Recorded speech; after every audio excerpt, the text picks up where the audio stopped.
মানুষ বহু বছর আগে আকাশ দেখেছে, কিন্তু বিজ্ঞানী হিসেবে আকাশকে বোঝার যাত্রা শুরু হয় তখনই যখন মানুষ কল্পনার বাহিরে গিয়েও প্রশ্ন করতে শিখে। কেন আমার মনে হচ্ছে এই প্রশ্ন থেকেই জ্যোতির্বিজ্ঞানের জন্ম। আমি সাকিব, গবেষণাগারে আজকের পর্ব জ্যোতির্বিজ্ঞানের এপিটোপিট নিয়ে। চলুন শুরু করা যাক। খ্রিস্টপূর্ব ষষ্ঠ দশকে গ্রিসের থেলিস অফ মাইলেটাস প্রথম প্রাকৃতিক ব্যাখ্যার কথা বলেন। তিনি গ্রহণকে দেবতার রাগ না বলে প্রাকৃতিক ঘটনার ফল হিসেবে ব্যাখ্যা করার চেষ্টা করেন। এটি গুরুত্বপূর্ণ ছিল কারণ এখানেই প্রথম আকাশ ধর্ম থেকে আলাদা হয়ে যুক্তির অধীনে আসে।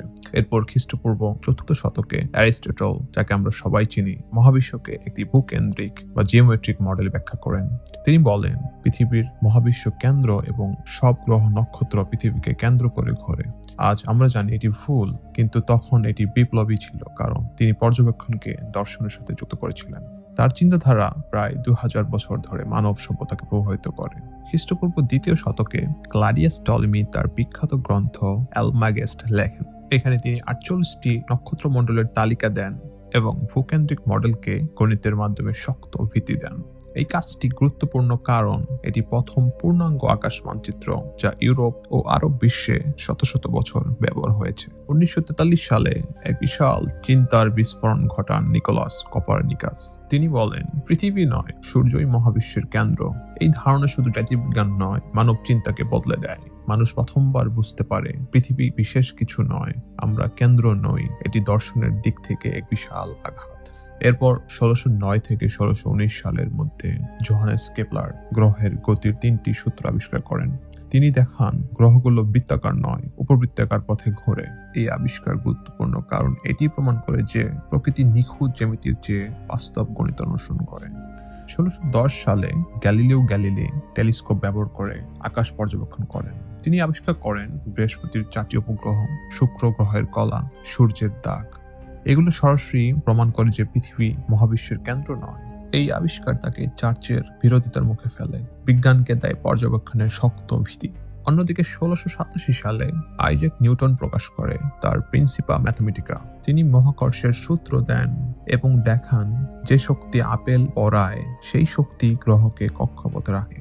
এটি মানব ইতিহাসে সবচেয়ে গুরুত্বপূর্ণ আবিষ্কারগুলোর একটি, কারণ প্রথমবার পৃথিবী ও আকাশকে একই নিয়মের অধীনে আনা হয়। বিংশ শতকের শুরুতে আলবার্ট আইনস্টাইন 1915 সালে সাধারণ আপেক্ষিকতা তত্ত্ব দেন। তিনি দেখান মহাকর্ষ আসলে বল নয়, বরং স্থান বা কালের বক্রতা। এ ধারণা ছাড়া আজ ব্ল্যাক হোল, গ্র্যাভিটেশনাল লেন্সিং বা মহাবিশ্বের গঠন বোঝা অসম্ভব হতো। 1920-এর দশকে এডুইড হাবল আবিষ্কার করেন যে গ্যালাক্সিগুলো আমাদের থেকে দূরে সরে যাচ্ছে, মহাবিশ্ব প্রসারিত হচ্ছে। এই আবিষ্কার মানব ইতিহাসে সবচেয়ে বড় দার্শনিক পরিবর্তন আনে, কারণ এটি প্রমাণ করে যে মহাবিশ্ব স্থির নয়, এর একটি ইতিহাস আছে। এরপর আসে মহাকাশ যুগ। 1957 সালে সোভিয়েত ইউনিয়ন একটি কৃত্রিম উপগ্রহ পাঠায় যার নাম ছিল স্পুটনিক 1। মানুষ বহু বছর ধরে আকাশের দিকে তাকিয়ে থেকেছে, কিন্তু মহাকাশচারীদের আগমনের আগ পর্যন্ত সেই তাকিয়ে কাটা ছিল দূরত্বে ভরা। মানুষ তারার গতি বুঝেছে, গ্রহের পথ হিসাব করেছে, মহাবিশ্বের নিয়ম খুঁজে বের করেছে, কিন্তু মজার কথা হচ্ছে সে নিজে কখনো সেই শূন্যতায় প্রবেশ করেনি। 20 শতকের মাঝামাঝি সময়ে এই অবস্থার আমূল পরিবর্তন ঘটে, যখন রকেট প্রযুক্তি ও জ্যোতির্বিজ্ঞানের তাত্ত্বিক জ্ঞান এক বিন্দুতে এসে মিলিত হয়। তখন মানুষ প্রথমবার নিজের শরীর নিয়ে পৃথিবীর সীমা অতিক্রম করে। এই মুহূর্ত থেকেই মহাকাশচারীদের ইতিহাস শুরু হয়। এটি কেবল প্রযুক্তিগত অগ্রগতি নয়, এটি ছিল মানব অস্তিত্বের সীমা পরীক্ষা করার এক সাহসী প্রচেষ্টা। 1961 সালে ইউরি গ্যাগারিন যখন পৃথিবীর কক্ষপথে যাত্রা শুরু করেন, তিনি শুধু একজন মানুষ হিসাবে মহাকাশে যাননি, তিনি মানব জাতির প্রতিনিধি হিসাবে গিয়েছিলেন। তার যাত্রা প্রমাণ করে যে মানুষ শূন্যতার মধ্যে বেঁচে থাকতে পারে, মহাকর্ষহীন অবস্থায় সচেতন থাকতে পারে এবং নিরাপদে পৃথিবীতে ফিরতে পারে। এই সাফল্য মানব মস্তিষ্কে এক মৌলিক ভয় ভেঙে দেয়। মহাকাশ আর অজানা মৃত্যুর স্থান নয়, বরং অনুসন্ধানের ক্ষেত্র। গ্যাগারিনের এই যাত্রার পর মহাকাশচারী ধারণাটি কল্পনার চরিত্র থেকে বাস্তব পেশায় পরিণত হয়। এর পরের কয়েক বছরে মহাকাশে মানুষের উপস্থিতি দ্রুত বিস্তৃত হয়। পৃথিবীর কক্ষপথে দীর্ঘ সময় থাকা সম্ভব কিনা, মহাকাশে চলাফেরা করা যায় কিনা, যানের বাইরে কাজ করা যায় কিনা, এই প্রশ্নগুলোর উত্তর খুঁজতেই ধারাবাহিকভাবে মহাকাশচারীদের পাঠানো হয়। এই সময়ে প্রথম স্পেস ওয়াক প্রমাণ করে যে মানুষ শুধু যানবন্দি নয়, বরং মহাকাশে সক্রিয়ভাবেও কাজ করতে পারে। এই অভিজ্ঞতা পরবর্তীতে মহাকাশ স্টেশন নির্মাণের ভিত্তি তৈরি করে। একই সময় নারী মহাকাশচারীর উপস্থিতি দেখিয়ে দেয় যে মহাকাশ অভিযাত্রা কোনো নির্দিষ্ট গোষ্ঠীর জন্য নয়, বরং এটি পুরো মানবজাতির। এই ধারাবাহিক অগ্রগতির চূড়ান্ত প্রকাশ ঘটে 1969 সালে, যখন মানুষ প্রথম চাঁদের মাটিতে পা রাখে। চাঁদে অবতরণ ছিল বহু দশকের তাত্ত্বিক গণনা, প্রযুক্তিগত উন্নয়ন এবং মানব সাহসের সম্মিলিত ফল। এই ঘটনা মানব ইতিহাসে এক অনন্য মুহূর্ত তৈরি করে। পৃথিবীর বাইরে অন্য এক জ্যোতির্বস্তুর উপর মানুষের সরাসরি উপস্থিতি এটি প্রমাণ করে যে মহাকাশের যাত্রা কেবল কক্ষপথে সীমাবদ্ধ নয়, মানুষ চাইলেও অন্য জগতে পৌঁছাতেও পারে। এই সাফল্য মানব কল্পনাকে নতুন দিগন্ত দেয় এবং ভবিষ্যৎ আন্তঃগ্রহ অভিযানের স্বপ্নকে বাস্তব বৃত্তি দেয়। চাঁদ অভিযানের পর মহাকাশচারীদের ভূমিকা ধীরে ধীরে বদলে যায়। লক্ষ্য আর কেবল পৌঁছানো নয়, বরং থাকা। দীর্ঘক্ষণ মহাকাশে মানুষ বসবাস সম্ভব কিনা সেই প্রশ্ন উত্তর খোঁজার জন্য মহাকাশ স্টেশন স্থাপন করা হয়। এখানে মহাকাশচারীরা মাসের পর মাস, এমনকি বছরের কাছাকাছি সময় কাটিয়ে মানব শরীর ও মনের উপর মহাকাশের প্রভাব পরীক্ষা করেন, যেমন হাড় ক্ষয়, পেশির দুর্বলতা, মানসিক বিচ্ছিন্নতা। এইসব অভিজ্ঞতা ভবিষ্যতে দীর্ঘমেয়াদী অভিযানের জন্য অমূল্য তথ্য দেয়। এই পর্যায়ে মহাকাশচারী আর কেবল পরীক্ষা বিষয় নয়, বরং গবেষক হয়ে ওঠে। তারা সরাসরি পরীক্ষা নিরীক্ষা চালায়, পৃথিবীর জলবায়ু পর্যবেক্ষণ করে, নতুন প্রযুক্তি পরীক্ষা করে।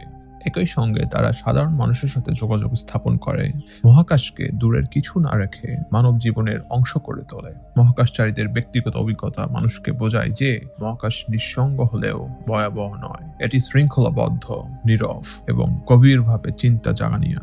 একবিংশ শতকে এসে মহাকাশচারীদের ইতিহাস নতুন মোড় নেয়। মহাকাশ আর কেবল রাষ্ট্রীয় প্রতিযোগিতা নয়, এটি সহযোগিতার ক্ষেত্র।